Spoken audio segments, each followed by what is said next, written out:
Hello and welcome to talent e classes. Talent e classes के online platform पर आपका हार्दिक स्वागत है। पिछले लेक्चर में हम लोग पढ़े थे नंबर सिस्टम के सब नंबर्स के डेफिनेशन और उसके एग्जाम्पल्स के बारे में। आज हम लोग पढ़ेंगे उससे आगे पूरा नंबर्स जो हम पढ़े थे उसके डिटेल्स पढ़ेंगे आज उस नंबर के बारे में। ठीक है, डिटेल्स चर्चा करेंगे हम लोग। चलिए शुरू करते हैं हम लोग। तो जैसे हम लोग नंबर को सबसे पहले दो भागों में डिवाइड किए थे हम लोग। रियल नंबर एक होता था, रियल नंबर, और दूसरा पार्ट इमेजिनरी नंबर। ठीक है, रियल नंबर को हिंदी में वास्तविक संख्या बोलते हैं और इमेजिनरी नंबर को हम लोग काल्पनिक संख्या बोलते हैं।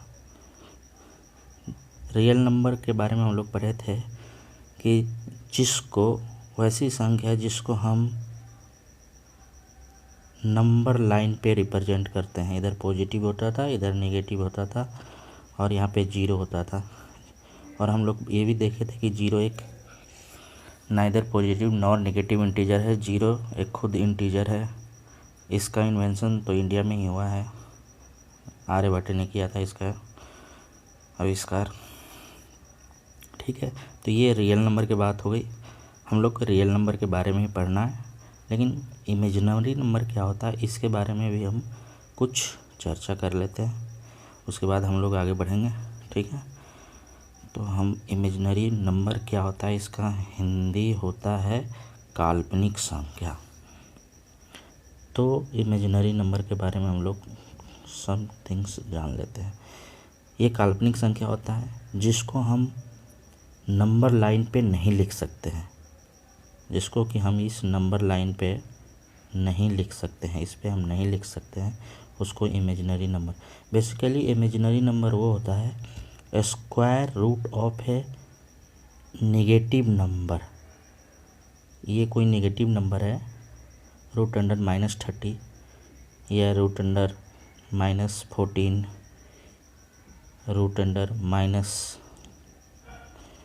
-16, रूट अंडर में।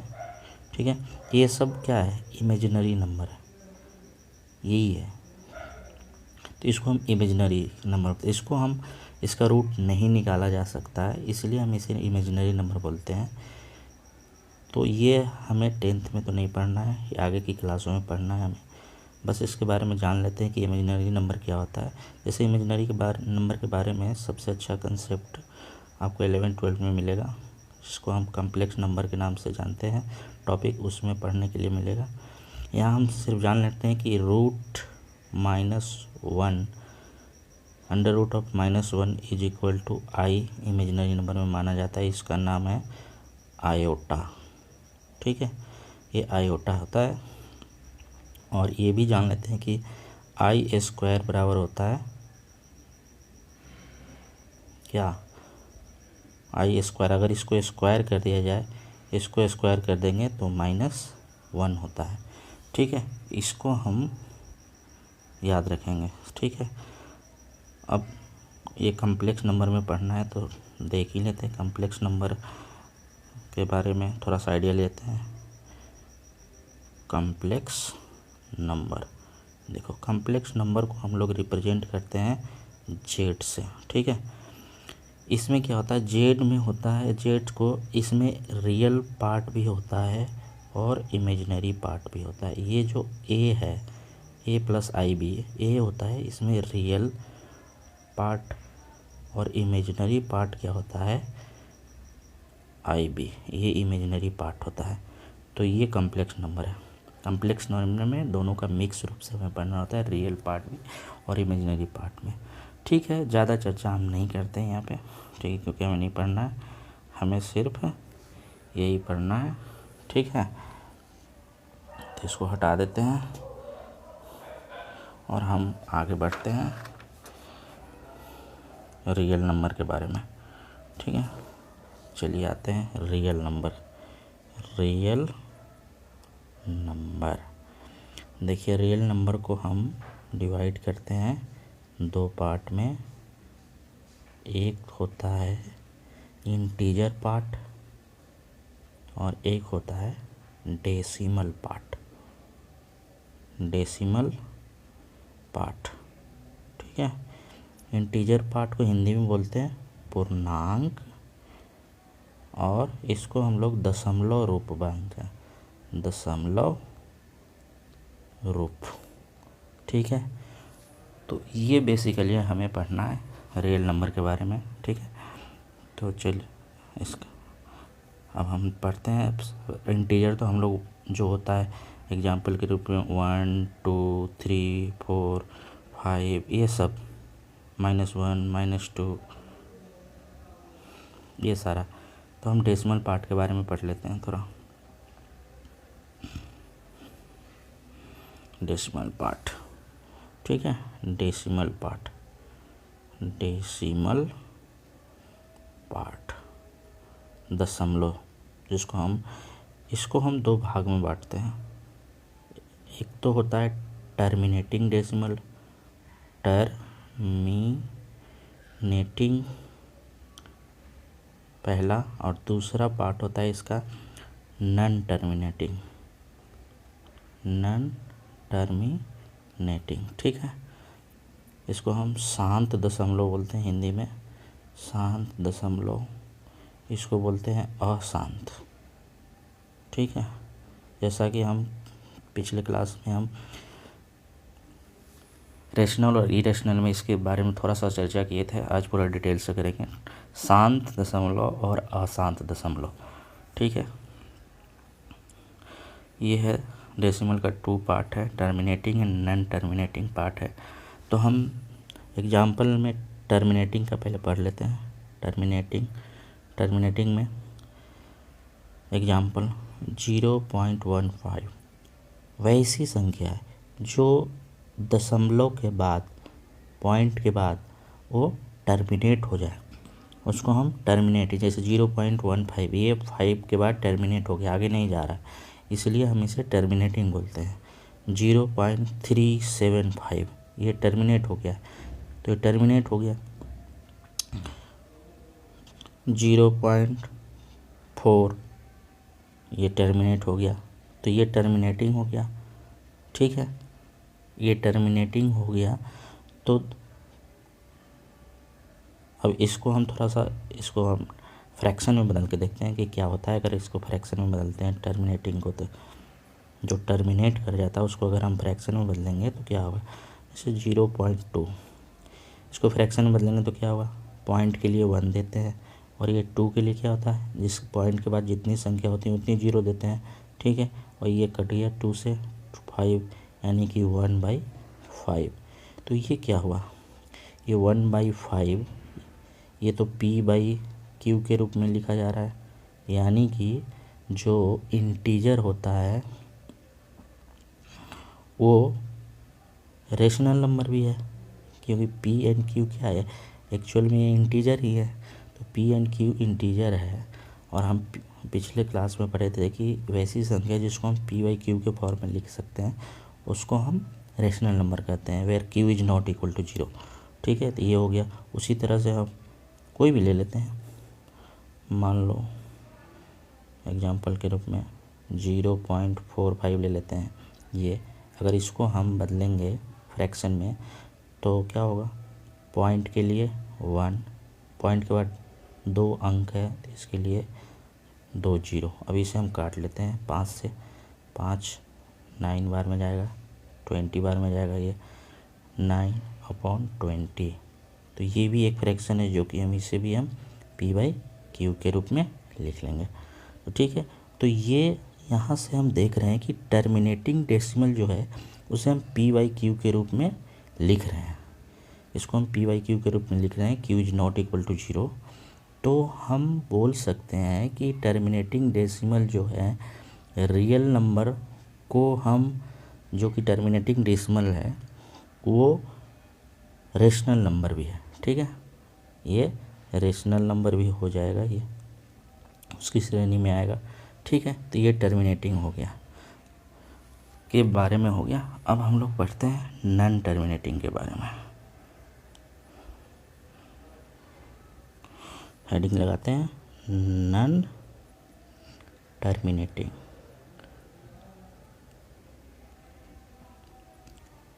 नॉन टर्मिनेटिंग अशांत दशमलव, अशांत दशमलव, ठीक है। इसके भी दो पार्ट होते हैं, ठीक है। एक रिपीटिंग होता है, रिपीटिंग, और एक होता है नॉन रिपीटिंग, नॉन रिपीटिंग। ये इसके भी दो पार्ट में बांटा गया है, वन ये था, टू ये था। रिपीटिंग जिसको हिंदी में बोलते हैं पुनरावृत्ति, नॉन रिपीटिंग जिसको हम रिपीट नहीं होगा वो संख्या। एग्जाम्पल से समझते हैं हम इसको, ठीक है। रिपीटिंग एंड नॉन रिपीटिंग के बारे में, जो कि नॉन टर्मिनेटिंग में आता है। जैसे कोई संख्या ये हम ले लिए, ठीक है, 0.3333 डैश डैश डैश चलते गया, तो ये क्या है, पॉइंट के बाद 33 रिपीटिंग है, बार बार रिपीट हो रहा है, ठीक है। तो ये क्या हो गया, नॉन टर्मिनेट भी, टर्मिनेट भी नहीं हो रहा, चलते जा रहा है, और वो संख्या बार बार रिपीट हो गया है। तो नॉन टर्मिनेटिंग भी है, रिपीटिंग भी है। 0.6666 ये इसी तरह से रिपीट होते जाएगा, ठीक है। तो इसको कैसे हम फ्रैक्शन में बदलेंगे, ठीक है, इसको भी देख लेते हैं कैसे फ्रैक्शन में बदलेंगे। जैसे 0.33333 है, ये रिपीट हो रहा है बार बार, तो इसको हम लिखते हैं 0.3 के ऊपर बार लगा देते हैं, ठीक है। और इसको फ्रैक्शन में कैसे बदलते हैं, तो ये 3 हो गया, और ये जितने के ऊपर बार लगा हो रहता है उतना नीचे 9 लिखा जाता है, ठीक है। तो ये 9 हो गया। अब ये 3 से कट गया 3 बार में, तो क्या होगा 1/3। ये 1/3 आया, ये भी क्या है, इसे भी हम P/Q के रूप में लिख लिए हैं। यानी कि जो भी नॉन टर्मिनेटिंग डेसिमल में रिपीटिंग डेसिमल होगा उसे भी हम P/Q के रूप में लिख सकते हैं। और where P and Q are integer and Q is not equal to 0, ठीक है। इसका मतलब हो कि इसे भी P/Q के रूप में लिखा जा सकता है। इसका मतलब कि रियल नंबर में जो इंटीजर डेसिमल पार्ट में रिपीटिंग डेसिमल पार्ट भी एक तरह से रेशनल नंबर है। कह सकते हैं कि ये भी एक रेशनल नंबर है, परिमेय संख्या है, ठीक है। ये तो हो गया रिपीटिंग वाले पार्ट का बात। अब हम जो नॉन रिपीटिंग है और नॉन टर्मिनेटिंग है उसके बारे में चर्चा कर देते हैं। नॉन रिपीटिंग के बारे में, ठीक है। इसमें क्या हो जाएगा, 0. कोई भी 1 2 5 3 6 7 ये हो गया। ये मतलब डैश डैश डैश चलते जाएगा, मतलब कोई रिपीट नहीं हो रहा है, कोई ऐसी रिपीटिशन नहीं है इसका, आगे अनंत तक जा रहा है लेकिन कोई रिपीटिशन नहीं है कहीं से भी। तो इसको हम नॉन रिपीटिंग डेसिमल में रखते हैं। लेकिन क्या इसको हम फ्रैक्शन में बदल सकते हैं, नहीं बदला जा सकता, क्योंकि ये इनफाइनाइट टाइम तक है। और कितने 9 लगाएंगे हम नीचे में, नहीं लगा सकते हैं। पॉइंट के बाद हटाएंगे 1 लगाएंगे पॉइंट के लिए, कितने 0 लगाएं हमें पता ही नहीं है। तो इसे हम P/Q के रूप में हम नहीं लिख सकते हैं। इसलिए हम पिछले क्लास में बोले थे कि जिसे हम नहीं लिख सकते हैं P/Q के रूप में, उसे हम किस कैटेगरी में रहते हैं, इसको हम इरेशनल नंबर में रखे हैं। इरेशनल नंबर में वहाँ पे एक एग्जाम्पल हमने बताया भी था, किसका, पाई का। पाई को हम लोग इरेशनल नंबर में रखते हैं, जबकि 22/7 को हम रेशनल नंबर में रखते हैं। उसका भी हम बताए थे कि कैसे वो टर्मिनेट हो जाए, रिपीटिंग है और नॉन टर्मिनेटिंग भी है, मतलब रिपीट होता है वो कुछ संख्या के 22/7 की वैल्यू, इसलिए उसको हम रेशनल नंबर में रखे थे। जबकि पाई को हम इरेशनल में, क्योंकि इसको हम पी बाई क्यू के रूप में नहीं लिख सकते हैं, रिपीट होता ही नहीं है, non terminating and non repeating है पाई की वैल्यू, इसलिए। तो ये था हमारा डेसिमल नंबर का कुछ पार्ट, ठीक है। अब हम लोग बात करते हैं, थोड़ा सा और चर्चा कर लेते हैं। रेशनल और इरेशनल भी इससे सारे हो गए डिस्कस, नॉन रिपीटिंग डेसिमल के लिए भी हो गया। अब हम इसके बारे में और डिटेल से non repeating and non terminating के बारे में और थोड़ा सा विस्तार करते हैं, ठीक है। चलिए देख लेते हैं। इसमें हम लोग देख लेते हैं कि रेशनल और इरेशनल में, तो इरेशनल इसको हम बोलते हैं इरेशनल। पिछले क्लास में हम लोग बताए थे, पाई का भी एग्जाम्पल दिए थे, √2 √3, यानी कि square root of prime number. जो प्राइम नंबर होता है उसके स्क्वायर रूट भी क्या होता है, एक इरेशनल नंबर होता है, ठीक है, इरेशनल नंबर होता है। इसकी वैल्यू √2 की क्या होती है, 1.414 डैश डैश चलते रहता है। इसकी वैल्यू भी होती है 1.732 डैश डैश चलते, √3 की वैल्यू होती है √2 की। ये आगे की क्लासों में यूज होगा, इसलिए इसको हम वैल्यू को हम लोग याद करके रखते हैं। √2 की वैल्यू होती है 1.414 एंड √3 की वैल्यू होती है 1.732। इसको हम क्या कर सकते हैं, पी बाई क्यू के रूप में नहीं लिख सकते हैं। अब कितने तक ये जाएगा हमें पता ही नहीं है, नॉन टर्मिनेटिंग है, टर्मिनेट होगा नहीं, और ये क्या है, नॉन रिपीटिंग भी है, रिपीट भी नहीं होगा, तो हम इसे पी बाई क्यू के रूप में नहीं लिख सकते हैं, इसलिए ये इरेशनल के नंबर में इसे हम रखते हैं, ठीक है। अब हम लोग आते हैं रेशनल, हम लोग पढ़ लिए थे, पी बाई क्यू के रूप में पढ़ते, इरेशनल भी देख लिया, ठीक है। अब रियल नंबर के बारे में आते हैं फिर से। रियल नंबर के दो कैटेगरी, जिसको हम रेशनल इरेशनल भी पढ़े थे, तो वो तो हम पढ़ लिए थे कि रेशनल में क्या होता है। रेशनल में होता है पी बाई क्यू के, वैसी संख्या जिसे पी बाई क्यू के रूप में लिखा जा सकता है कि विच नॉट इक्वल टू 0, और पी एंड क्यू क्या होना चाहिए, एक इंटीजर होना चाहिए, इंटीजर पूर्णांक होना चाहिए, ठीक है।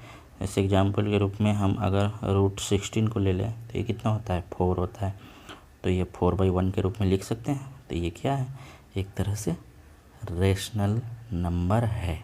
और इरेशनल नंबर में बताया ही, ठीक है।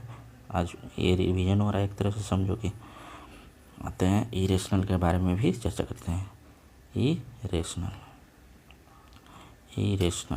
इरेशनल में क्या होगा, जिसे हम पी बाई क्यू के रूप में नहीं लिख सकते हैं। यहाँ भी Q is not equal to 0 होता है एंड पी और क्यू इंटीजर होता है, ठीक है। जैसे पाई हो गया, √8 हो गया, √8 को हम क्या लिख सकते हैं, 2√2 लिख सकते हैं। देखो यहाँ √2 क्या है, इरेशनल नंबर आ गया, क्योंकि ये प्राइम नंबर का स्क्वायर रूट है, इसलिए यह इरेशनल नंबर हो गया, ठीक है।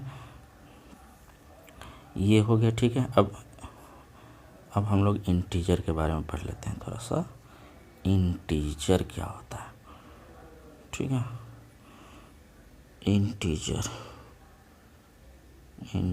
जिसको हम हिंदी में पूर्णांक बोलते हैं, इसको भी हम दो भागों में बांटे थे पूर्णांक को। क्या क्या भाई, याद आ रहा होगा कुछ, एक निगेटिव इंटीजर,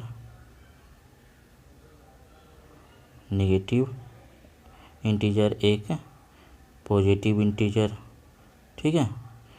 ये बांटे थे हम लोग पिछले क्लास में, पॉजिटिव और निगेटिव इंटीजर। ये निगेटिव है, ये पॉजिटिव है, ठीक है। पॉजिटिव में हम लोग क्या क्या लिए थे, 1 2 3 4 5 से लेके प्लस इन्फिनिटी तक, और नेगेटिव में हम लोग लिए थे -1 सॉरी ये -1 -2 -3 माइनस इन्फिनिटी तक लिए थे। तो ये था नेगेटिव इंटीजर में। अब हम इसमें एक और बताए थे कि जीरो को हम किस में शामिल किए हैं, तो जीरो को तो हम कहीं नहीं शामिल किए हैं। तो जीरो को हम बता सकते हैं कि ये neither negative nor positive integer है, ठीक है। और यहाँ हम देख रहे हैं कि इंटीजर को हम क्या कर रहे हैं, जैसे नया पेज पे ले लेते हैं इसको। कोई भी इंटीजर जैसे नेगेटिव हो चाहे पॉजिटिव हो, जैसे जीरो को हम क्या लिख सकते हैं, 0/1 तो लिख ही सकते हैं। तो ये क्या है, ये p/q के फॉर्म में है और q नॉट इक्वल टू 0 भी है, ठीक है। उसी तरह से 2 को हम क्या लिखेंगे, तो 2/1 लिखेंगे, ठीक है। ये भी p/q के फॉर्म में है और q नॉट इक्वल टू 0।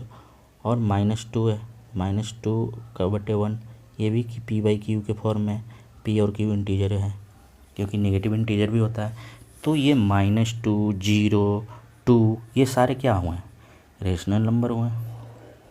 ये सारे रेशनल नंबर, तो हम बोल सकते हैं कि all integer are rational number. सारे के सारे पूर्णांक एक परिमेय संख्या होता है। इस पे बहुत थ्योरेटिकल क्वेश्चन बनता है, इसलिए हम इसको थोड़ा सा डिटेल्स में पढ़ते हैं। हम बोलेंगे यहाँ पे ये है कि सारे इंटीजर, और जैसे लिख लेते हैं ऐसे, all integer are rational number, ठीक है। रेशनल नंबर में p/q, यहाँ पे ये एक कंडीशन कि q 1 के बराबर हो जाता है, ठीक है। कोई बात नहीं है, जीरो तो नहीं हो रहा है ना, तो इसको हम रेशनल नंबर के जगह पे रख सकते हैं, ठीक है। ये हो गया। जीरो को तो हम नाइदर पॉजिटिव नॉर नेगेटिव में हम रख दिए हैं, ठीक है। उसके बाद हम लोग पढ़े थे पिछले क्लास में नेचुरल नंबर के बारे में, ठीक है। नेचुरल नंबर के बारे में भी पढ़े थे। नेचुरल नंबर प्राकृतिक संख्या, जिसको हम बताए थे कि नेचर से जो हमें प्राप्त हुआ है, जैसे 1 2 3 4 डैश डैश डैश इन्फिनिटी तक, ये जो नंबर है इसको नेचुरल नंबर पढ़े थे। और होल नंबर इसी में पढ़े थे। होल नंबर में क्या पढ़े थे हम, कि नेचुरल नंबर में अगर हम जीरो को शामिल कर लेते हैं तो ये होल नंबर आ जाता है, इन्फिनिटी तक जाता है ये भी, ठीक है। ये तो पिछले क्लास में पढ़ेंगे, जस्ट रिवाइज हो गया। अब इसके बाद हम लोग पढ़ेंगे इंटीजर को, फिर से हम दो भाग में बांटेंगे इंटीजर को, ठीक है। इंटीजर को इसको दो भाग में, एक ये भी डिफिनेशन देखे थे, इवन नंबर और ओड नंबर। हम ये भी पढ़े थे कि इवन नंबर क्या होते हैं, जो 2 से पूर्णतः भाग लग जाए, या 2 के पहाड़े में आता हो, या 2 के से पूर्णतः भाग लग जाए, तो वो इवन नंबर होता है। इसमें पढ़े थे कि जो जिससे हम 2 से भाग नहीं लगता हो, या 2 के टेबल में नहीं आता है, उसे हम ऑड नंबर कहते थे, विषम संख्या, इसको सम संख्या, ठीक है। देखो यहाँ पे ये ध्यान रखना है कि ये इवन नंबर को हम 2k के फॉर्म में लिख सकते हैं। इस पे क्वेश्चन आता है 10th क्लास में। इवन नंबर सम संख्या, इसको हम 2k के फॉर्म में लिख सकते हैं। अब k की वैल्यू कुछ भी ले लो, 0 1 2 3। देखो यहाँ 0 लेंगे तो क्या हो जाएगा, ये 0, तो हम बाद में अभी पढ़ेंगे थोड़ी देर में कि 0 को भी हम इवन नंबर में ही काउंट करके रखें हैं, ठीक है। 1 रखेंगे तो 2 आ जाएगा, 2 रखेंगे तो 4 आ जाएगा, 3 रखेंगे तो 6 आ जाएगा। तो ये सारे क्या है, इवन नंबर आ रहे हैं, ठीक है। उसी तरह से ओड नंबर को हम कैसे लिखते हैं वो भी देख लेते हैं। ये ओड नंबर है, इसको हम विषम संख्या को हम 2k प्लस 1 के फॉर्म में लिखते हैं। अगर यहाँ k की वैल्यू क्या होगी 0 1 2 3 4 इन्फिनिटी तक चला जाएगा। 0 रखेंगे तो यहाँ क्या हो जाएगा 1 आ जाएगा, 0 रखेंगे तो 1 आ जाएगा, ठीक है। ये 0 रखेंगे तो हमारा 1 आएगा, 1 रखेंगे तो 3, 2 रखेंगे तो 5। तो ये सारे क्या वैल्यू आ रहे हैं, सारे ओड नंबर आ रहे हैं, विषम संख्या आ रहे हैं। तो हम यहाँ से देख रहे हैं कि इवन नंबर को 2k के फॉर्म में और ओड नंबर को हम 2k प्लस 1 के फॉर्म में लिख सकते हैं।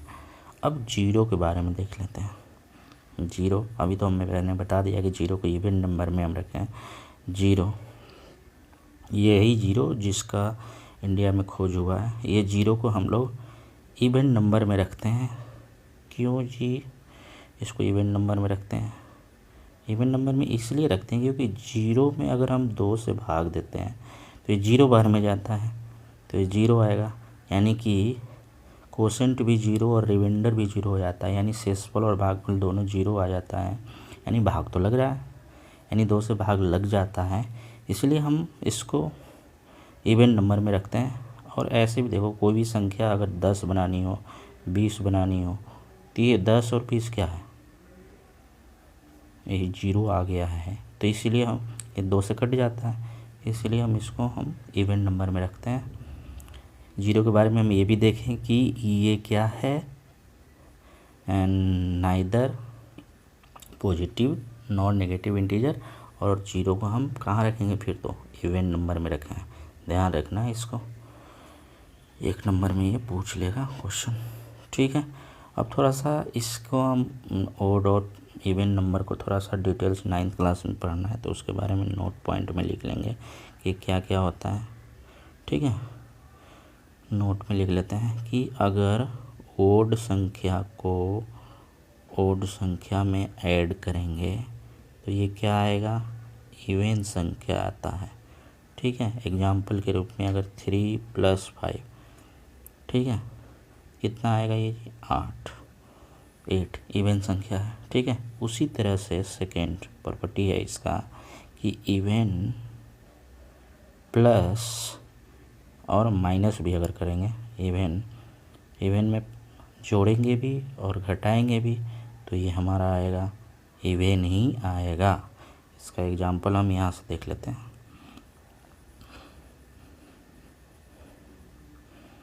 जैसे 2 में अगर 2 ऐड करते हैं तो क्या आता है, यहाँ आएगा ये 4 इवन नंबर। अगर 2 में -2 करते हैं 0 अभी पढ़े इवन नंबर है, ठीक है।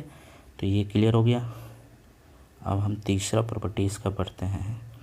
तीसरा प्रॉपर्टी में हम पढ़ेंगे कि odd plus minus even is equal to odd. Example के रूप में हम लोग पढ़ते हैं, अगर 5 ओड नंबर है, इसमें अगर कोई इवन नंबर ऐड किया 4, this becomes 9 is also odd number. तो यहाँ पे हम देख रहे हैं कि 9 क्या है, एक ओड विषम संख्या है।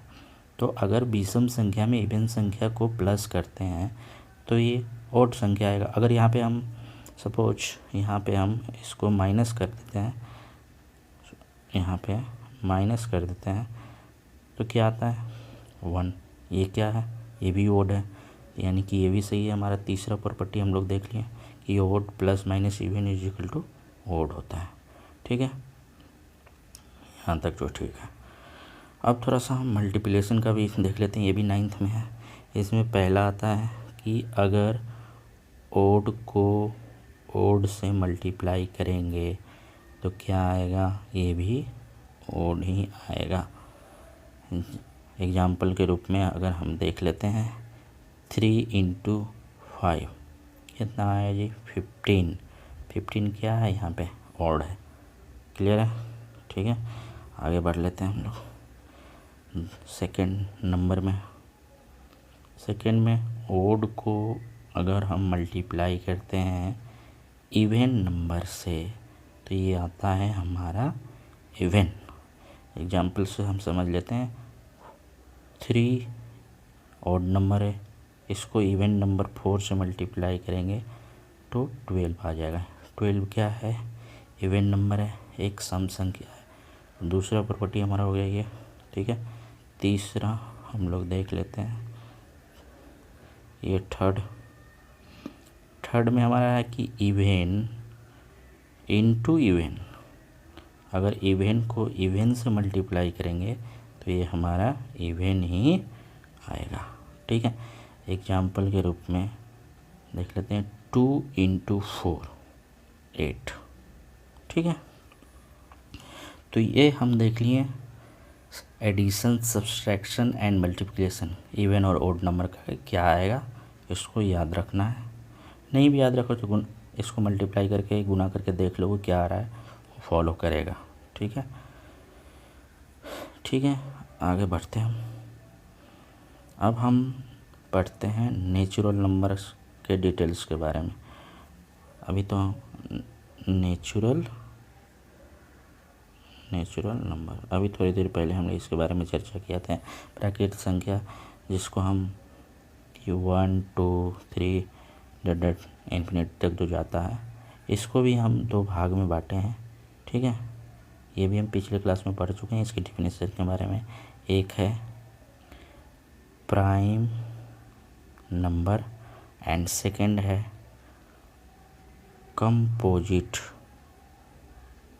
Composite number. इसको हम अभाज्य संख्या बोलते हैं और इसको भाज्य संख्या, ठीक है। इसके बारे में हम लोग देखते हैं। डिफिनीशन तो हम पढ़ चुके थे, आज थोड़ा डिटेल्स में पढ़ते हैं थोड़ा प्राइम नंबर के बारे में। क्या प्राइम नंबर है, कैसे फॉर्म होते हैं इसके। प्राइम नंबर जिसको हम अभाज्य संख्या बोलते हैं। अभाज्य जो भाग हमने पढ़े थे पिछले क्लास में कि जिसके ओनली 2 फैक्टर्स हो, ओनली 2 फैक्टर्स। कौन कौन से? एक तो 1 होगा और एक खुद होगा, सेल्फ। ये 2 फैक्टर होंगे, सेल्फ खुद, तो वो क्या होंगे? प्राइम नंबर कहलाएंगे, ठीक है। 1 एंड इट सेल्फ, या हम दूसरे भाषा में ये भी बोलते हैं कि जो अपने अलावा किसी 1 और अपने अलावा किसी और से न कटे, वो प्राइम नंबर होता है, ठीक है। और सेकेंड हम लोग कंपोजिट नंबर के बारे में, जो इसके जस्ट अपोजिट है, जिसके मोर देन 2 फैक्टर हो या एटलीस्ट 3 फैक्टर हो, कंपोजिट नंबर। इसको हम भाज्य संख्या बोले थे। इसमें बोले थे एट लीस्ट, कम से कम 3 फैक्टर हो, या हम दूसरे शब्दों में बोल सकते हैं मोर देन 2 फैक्टर, ठीक है। इसमें एग्जांपल में हम देखे थे 4 6, 4 के हमने बताया था कि 1 भी फैक्टर है, 2 भी फैक्टर है एंड 4 भी फैक्टर है। उसी तरह 6 के 1 भी फैक्टर है, 2 भी, 3 भी एंड एक 6 खुद है। तो at least 3 factor and more than 3 तो होगा ही, ये हो गया, ठीक है। अब हम इसके बारे में देखते हैं कि ये कैसे लिखा जाता है, किस फॉर्म में लिखा जाएगा प्राइम नंबर। प्राइम नंबर, इसमें 10th क्लास में क्वेश्चन आता है बहुत अच्छे। इसको हम 6k ± 1 के फॉर्म में लिखते हैं। इस पर क्वेश्चन बहुत पूछा जाता है। वे नंबर जिसके 2 फैक्टर्स हो उसको हम 6k ± 1 के फॉर्म में लिख सकते हैं। ऐसे एग्जाम्पल के रूप में अगर k की वैल्यू, ठीक है, यहाँ पे k की वैल्यू 1 2 3, अगर यहाँ पे 1 रखते हैं तो क्या होगा, ये 1 6 + 1 7 हो जाएगा। अगर माइनस करना हो तो 6 में से एक माइनस होगा तो 5 हो जाएगा। तो यानी 5 एंड 6 दोनों क्या है, एक 5 एंड 7 ये क्या है, प्राइम नंबर है, ठीक है। ये प्राइम नंबर हो गया, इस फॉर्म में लिखते हैं, इसे याद रखेंगे। अब हम प्राइम नंबर कौन कौन है देख लेते हैं। प्राइम नंबर कहाँ, 2 प्राइम नंबर है, 3, 5, 7, 11, 13, 14, 17, 19, ये सब क्या है, प्राइम नंबर है। तो यहाँ पे हम देख रहे हैं कि 2 क्या है, 2 सबसे छोटा प्राइम नंबर है। 2 ये ऑब्जेक्टिव क्वेश्चन में पूछा जाता है। 2 के बारे में हम क्या बोलेंगे, ये स्मॉलेस्ट प्राइम नंबर है, स्मॉलेस्ट प्राइम नंबर। और 2 एक इवन नंबर भी है, तो हम क्या बोलते हैं, स्मॉलेस्ट इवन प्राइम नंबर बोल सकते हैं। ठीक है, 3, 5 सारे हैं, तो सबसे छोटा हमें याद रखना है। और ये भी याद रखेंगे ये, ठीक है, 1 क्यों नहीं प्राइम नंबर है, इसके बारे में हम चर्चा कर लेते हैं। पिछले क्लास में भी हम चर्चा कर रहे थे, आज फिर से कर लेते हैं। 1 क्योंकि इसके फैक्टर 1 खुद है और इटसेल्फ एक ही फैक्टर है, यानी दोनों तो सेम ही है, एक ही फैक्टर हो गया, इसलिए से हम प्राइम नंबर में नहीं रखते हैं। ठीक है, क्लियर है, ये बात क्लियर है।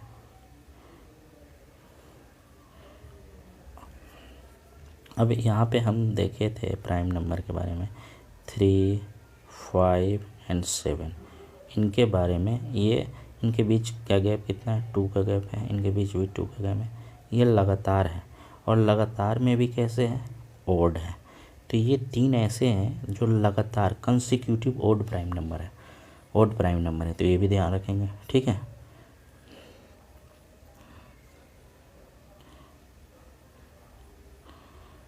उसके बाद क्वेश्चन पूछा जाता है कि आप बताओ जी 1 से 50 के बीच में कितने प्राइम नंबर हैं। तो देखो, इसको बनाने का कोई मेथड नहीं है, इसे आपको लिख के काउंट करना पड़ेगा कितना है। ये कितने हैं, 15 प्राइम नंबर होता है, ये याद रखोगे। ठीक है, उसी तरह से क्वेश्चन पूछा जाता है कि 51 to 100 में कितने प्राइम नंबर है, तो ये इसमें 10 प्राइम नंबर होता है। और ये भी पूछ लेता है कि 1 से 100 तक बताओ जी, तो ये तो सब याद करके ही रखते हैं कि 25, 1 to 100 में कितने प्राइम नंबर होते हैं, 25 प्राइम नंबर, 15 वो और 10 इधर, टोटल कितने हो गए, 25 प्राइम नंबर होते हैं। ठीक है, इसमें मैंने लोग काउंट करके ही करना पड़ेगा, इसके लिए कोई मेथड नहीं है। अब उसके बाद हम पढ़े थे कंपोजिट नंबर के बारे में, जिसके मोर देन 2 फैक्टर हो या एटलीस्ट 3 फैक्टर हो, कंपोजिट नंबर है। ठीक है, एक पढ़े थे हम को प्राइम नंबर के बारे में, को प्राइम नंबर, इसका हम पढ़े थे कि जिसमें कोई कॉमन नहीं हो। वैसे ये क्या होता है, पेयर में होते हैं, ये पेयर में होते हैं और इनके बीच कोई संख्या कॉमन नहीं होती, जैसे 7 और 11, ये क्या है, को प्राइम नंबर है। ठीक है, ये दोनों पेयर में हैं, दोनों कैसे हैं, प्राइम नंबर है, तो को प्राइम मतलब दोनों पेयर में है, को प्राइम है, इनके बीच कोई कॉमन फैक्टर नहीं है, कॉमन फैक्टर है, तो HCF क्या हो जाएगा, इसका 1 हो जाएगा। यानी कि ये इसका HCF 1 तो सबका फैक्टर होता है, इसलिए कोई कॉमन फैक्टर नहीं, 1 HCF जो जिससे भाग लग जाए वो तो 1 ही होता है प्राइम नंबर में, वही HCF होता है। ये हम आगे जब HCF पढ़ेंगे तो उसमें हम देख लेंगे। ठीक है, तो ये हो गया हमारा को प्राइम नंबर। और एक होता है हाँ ठीक है, कंपोजिट नंबर भी हम लोग पढ़े, को प्राइम नंबर भी पढ़ लिए। तो अब ये 1 को कहाँ रखेंगे, हमें इसे हम कंपोजिट नंबर में रखें या प्राइम नंबर में। देखो, प्राइम नंबर तो होगा नहीं क्योंकि इसके एक ही फैक्टर है, तो ये भी नहीं होगा। कंपोजिट नंबर का डिफिनीशन है कि एटलीस्ट 3 फैक्टर हो, तो इसके तो 3 फैक्टर होने से तो रहे, एक ही फैक्टर है, तो हम ये बोल देते हैं सीधा क्या कि 1 क्या है, 1 neither prime nor composite number. ठीक है, 1 को ना ही हम अभाज्य संख्या में रखें हैं, नहीं भाज्य संख्या में रखें हैं। ठीक है, ये हो गया। और अब कंपोजिट नंबर में सबसे छोटा कंपोजिट नंबर कौन सा है? कंपोजिट नंबर में सबसे छोटा कंपोजिट नंबर क्या है? तो 2 तो प्राइम नंबर है, 3 प्राइम नंबर है, ये होगा नहीं, 1 को हम इसमें रखें ही नहीं। तो 4 संख्या, 4 के 1 फैक्टर है, 2 फैक्टर एंड 4, एटलीस्ट 3 फैक्टर है या 3 मोर देन 2 फैक्टर। तो सबसे छोटा यही है 4, स्मॉलेस्ट कंपोजिट नंबर। ठीक है, तो ये प्राइम, कंपोजिट, को प्राइम, इस सब के बारे में हम लोग चर्चा कर लिए।